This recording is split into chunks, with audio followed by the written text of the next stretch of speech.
Saudaraku, Daejeon Juwaja Respak menjadi salah satu tim yang diprediksi akan memberikan perlawanan sengit dalam Liga Voli Korea. Dengan ambisi besar untuk bersaing memperebutkan gelar juara, tim asuhan Ko Hae-jin telah menyiapkan kekuatan terbaiknya termasuk mendatangkan pemain asing baru Vanja Bukilik asal Serbia. Langkah Respak mendatangkan Bukilik sempat menimbulkan tanda tanya, mengingat tim ini sudah memiliki Megawati Hanyasri Pertiwi yang juga berposisi sebagai oposit. Kehadiran dua pemain asing dengan posisi yang serupa menimbulkan spekulasi mengenai strategi yang akan diterapkan oleh pelatih Ko.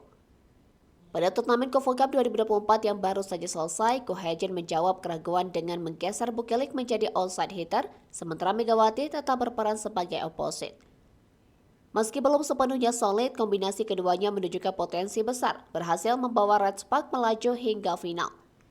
Di laga puncak, meski kalah dari Suwon Hyundai INC Hillstate dengan skor 1-3, duet Megawati dan Bukilik berhasil mencetak total 36 angka.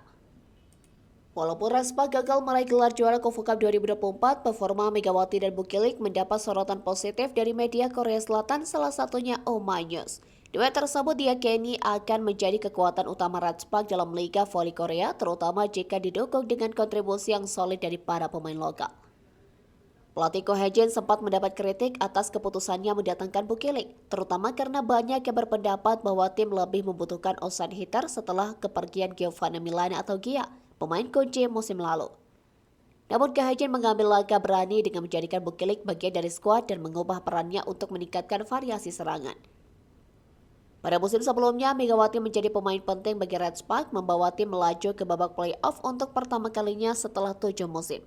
Prestasi ini menjadi dasar optimisme tim untuk mencapai lebih banyak kesuksesan di musim 2024-2025. Dengan format kompetisi yang ketat, Respak harus bersaing dengan 7 tim lainnya termasuk Hyundai Hillstate, Pink Spider, GS Caltex, dan IBK Altos. Pertandingan demi pertandingan di Liga Voli Korea akan menjadi ajang pembuktian apakah kombinasi Mega dan Bukilik benar-benar mampu membawa tim ini meraih gelar juara. Saksikan pertandingan perdana Respak di Liga Voli Korea 2024-2025 yang akan dimulai pada Sabtu, 19 Oktober 2024.